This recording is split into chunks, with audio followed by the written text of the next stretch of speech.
अस्सलाम वालेकुम, welcome to my channel Hina Aslam officials. अपने नए नावल मैं बरसों का मुसाफिर के साथ हाज़िर खिदमत हूँ।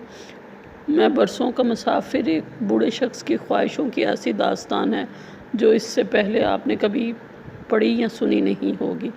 तो चलिए चलते हैं नावल की तरफ। आज किस्त नंबर 12 हम वो सोच रहे थे कि वक्त बेरहम है या रहम दिल। क्या सितारों की गर्दिश कोई हकीकत भी रखती है? इनके अंदर से हाँ की आवाज़ आई थी। हर रात के नसीब में सहर है, सिकंदर अली ख़ान को इनके अंदर से बोला था। ज़ालिम मौत ने इनसे इनका बाप छीन लिया और बेरहम दुनिया इनसे जीने का हक भी छीन लेना चाहती थी। याद माजी अजाब ही तो है। इनके बाप की वफ़ात के बाद इनका चचा इन्हें कत्ल कर देना चाहता था ताकि उसे जायदाद में इनको हिस्सा न देना पड़े। वो फजलू बाबा ही थे जिन्होंने इनके बाप के साथ वफ़ादारी निभाते हुए इन्हें हवेली से फ़रार होने में मदद दी थी। दिसंबर की ठठरती रात, तेज़ आंधी तूफ़ान भी इनका रास्ता न रोक पाए थे। फजलू बाबा ने बड़ी राजदारी से इन्हें इनकी माँ और बहन को हवेली से फ़रार होने में मदद दी थी। 8 साला सिकंदर अली ख़ान के हाथ में बहन का बाजू था। माँ के साथ भागते ही जा रहे थे। फजलू बाबा ने आगे सड़क पर ट्रक रोक रखा था। वो ट्रक इन्हें किसी अनजानी सी सड़क पर उतार चुका था। सहर होने में तो अभी बहुत देर थी। इन्हें अंधेरे में दूर से एक रोशनी की लहर दिखाई दी। वो इसी सीमत चल पड़े। चलते हुए इस रोशनी तक पहुंच चुके थे। वो एक दरबार था। वो दरबार के बरामदे में बैठ चुके थे। तूफ़ान कब रुकने का नाम ले रहा था। तीनों अपने भीगे कपड़ों के साथ ठठर रहे थे। कौन हो बेटे? अंधेरे में उभरने वाले साये ने सवाल किया। सवाली हैं बाबा, इनकी माँ ने जवाब दिया। उन्होंने अपनी जेब से माचिस निकाली और रोशनी में इनको देखने लगे। तुम लोग बहुत भीग चुके हो, इस तरह बीमार पड़ जाओगे। चलो मेरे साथ, मैं आग जलाता हूँ। माँ ने खौफज़दा नज़रों से इनकी तरफ देखा।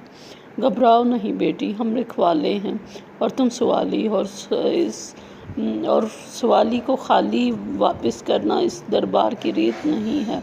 आओ मेरे साथ। वो इन्हें साथ लेकर अपने कमरे में आए जहाँ एक बच्ची सो रही थी। ये मेरी नवासी है, ये यतीम है, इसके माँ बाप इस दुनिया से जा चुके हैं। इसका मेरे और खुदा के सिवा कोई आसरा नहीं।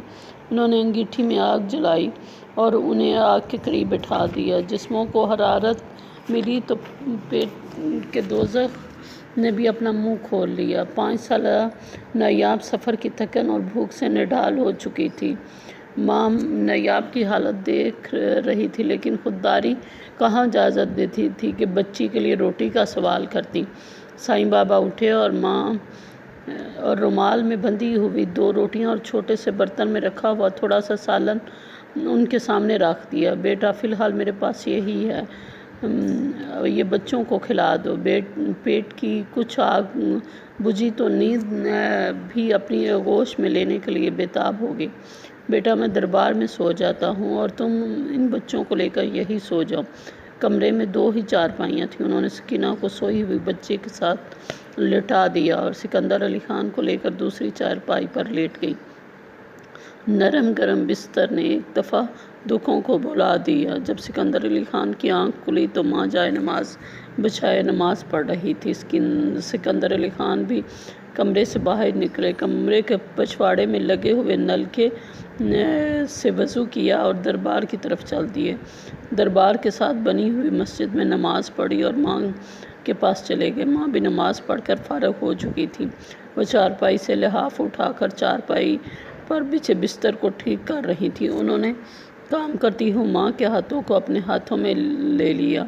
बेटे हालात से घबराते नहीं बल्कि उसका मुकाबला करते हैं। मुश्किलात ज़िंदगी के वजूद की अलामत हैं। तुम्हारे होने का वजूद ही तो मेरे अंदर तवानाई भर देता है। खुदा सबसे बड़ा सहारा है, इस पर भरोसा करो, मुश्किल वक्त गुजर जाएगा। माँ के हौसले ने इनके इरादों को और मजबूत कर दिया। माँ ने बिस्तर ठीक करके बर्तन इकट्ठे किए और नलके पर धोने के लिए चली गई। बर्तन धोकर माँ ने मिट्टी के बर्तन से आटा निकाला اور اسے چھان کر گوندنے لگی۔ وہ چارپائی پر بیٹھا ہوا تھا۔ وہ پھر اٹھا اور دربار کی طرف چل دیا۔ دربار کا منظر ہی کچھ اور تھا۔ سواریوں کی لمبی قطاریں تھیں۔ ہاتھ اٹھا کر دعا کرتی عورتیں اور مرد دربار کی چوکھٹ پکڑنے کے لیے بےتاب تھے۔ وہ بھی قطار میں کھڑے ہو چکے تھے، سوالی بن کر اپنی باری کا انتظار کر رہے تھے۔ انہوں نے دعا کے لیے ہاتھ اٹھایا تو پتہ نہیں کیا کیا مانگ لیا۔ مانگنے کے لیے اشک بھی ان کا پورا پورا ساتھ دے رہے تھے۔ انہوں نے چوکھٹ کو چوما اور پھر سائیں بابا کے گھر کی طرف چل دیے۔ سائیں بابا کی نواسی اور نایاب بھی بیدار ہو چکی تھی۔ ماں نے ان کے ہاتھ منہ دھلائے۔ وہ دونوں چارپائی پر بیٹھ کر ناشتہ کر رہی تھی۔ سائیں بابا بھی ناشتہ کر رہے تھے۔ وہ چارپائی پر بیٹھے تو ماں نے انہیں بھی ناشتہ دیا۔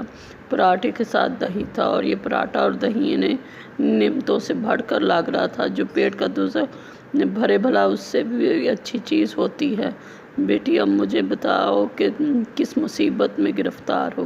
سائیں بابا ناشتے کے بعد پوچھنے لگے۔ بس بابا، مصیبت صرف جان کی ہے، بس جان کی امان چاہتے ہیں۔ ان بچوں کا ظالم چچا ان سے جینے کا حق چھین لینا چاہتا ہے۔ اپنے بچوں کو بچاتے بچاتے یہاں تک پہنچی ہوں۔ بابا دعا کریں خدا میرے بچوں کی حفاظت کرے۔ بیٹی تم فکر مت کرو، تمہارے بچوں کی حفاظت خدا ضرور کرے گا انشاءاللہ۔ سائیں بابا نے ماں کے سر پر ہاتھ رکھتے ہوئے انہیں دلاسا دیا تھا۔ دن یوں ہی گزرنے لگے۔ سکندر علی خان روز صبح اٹھتے، نماز وہیں دربار پر پڑھتے اور پھر دربار کی چوکھٹ کے پاس کھڑے ہو کر دعا کے لیے ہاتھ اٹھاتے۔ نایاب اور بابا سائیں کی نواسی مالا بھی آپس میں گہری دوست بن گئی تھی۔ وہ دونوں ساتھ کھیلنے لگی۔ ماں گھر کے کاموں میں مصروف رہتی۔ تمہیں پڑھنے کا شوق ہے بیٹے؟ ایک دن سائیں بابا نے اسے اپنے پاس بٹھا کر پوچھا۔ جی بابا، انہوں نے اس بات میں سر ہلایا۔ سائیں بابا نے انہیں گاؤں کے پرائمری اسکول میں داخل کروا دیا۔ دن یوں ہی گزرنے لگے۔ سکندر علی خان نے پرائمری کا امتحان 3 سالہ کے قلیل عرصے میں پاس کر لیا۔ اس کے بعد سائیں بابا نے انہیں 7 والے گاؤں میں 6ٹھی کلاس میں داخل کروا دیا۔ وہ 7 والے گاؤں میں جانے لگے۔ جب وہ 1.5-2 میل کا سفر طے کرتے، واپسی پر بہت تھک جاتے۔ راستے میں ایک برگد کا درخت آتا، وہ وہیں اس درخت کے نیچے آرام کرنے کے لیے لیٹ جاتے۔ اس دن بھی وہ تھکے ہارے لیٹے ہی تھے کہ آنکھ لگ گئی۔ ان کی آنکھوں کے سامنے سفید براق والے نورانی چہرہ لیے شخص نظر آئے۔ حلیے سے وہ کوئی بزرگ لگ رہے تھے۔ وہ ان کے پاس کھڑے رہے مگر بولے کچھ نہیں۔ وہ گھبرا کر اٹھے، سارا جسم پسینے سے شرابور تھا۔ انہوں نے آنکھیں کھولی تو وہاں کچھ بھی نہیں تھا، بزرگ غائب ہو چکے تھے۔ انہوں نے اسے اپنا وہم سمجھا۔ دوسری بار انہوں نے جاگتی آنکھوں سے انہیں دیکھا۔ جب نماز کے بعد دربار کی چوکھٹ پکڑے دعا مانگ رہے تھے، بزرگ ان کے قریب آئے، ان کے سر پر اپنا ہاتھ رکھا۔ انہوں نے مڑ کر دیکھا تو وہ غائب ہو چکے تھے۔ وہ سوچ رہے تھے کہ میرا وہم نہیں ہو سکتا، کوئی ہے جو مجھے اپنے حصار میں لیے ہوئے ہے۔ انہوں نے یہ بات نہ ماں کو بتائی اور نہ سائیں بابا کو۔ اب تو وہ عکس روز ان کے سامنے آتا، بزرگ ان کے سر پر ہاتھ رکھتے اور جب وہ مڑ کر دیکھتے تو وہاں کچھ بھی نہ ہوتا۔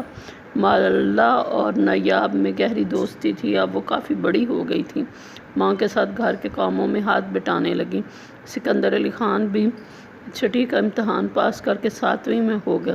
زندگی اپنا سفر یوں ہی طے کرنے لگی۔ ایک دن اسکول سے واپسی پر برگد کے درخت کے نیچے بیٹھ کر سکندر علی خان سوچ رہے تھے کہ زندگی کا یہ طویل سفر کیسے طے ہوگا؟ کیا زندگی مجھے کچھ دے پائے گی بھی یا نہیں، یا یہ سفر یوں ہی ختم ہو جائے گا؟ انسان جدوجہد تو کسی چیز کے حصول کے لیے کرتا ہے، اور جب مقصد ہی حاصل نہ ہو تو جدوجہد کس کام کی؟ انہوں نے حالات سے تھک کر آنکھیں موند لی۔ آج کے لیے اتنا ہی، ملتے ہیں اگلی قسط میں۔ اگر آپ کو میرا ناول پسند آئے تو لائک کریں، ویڈیو کو شیئر کریں اور میرے چینل کو سبسکرائب کریں۔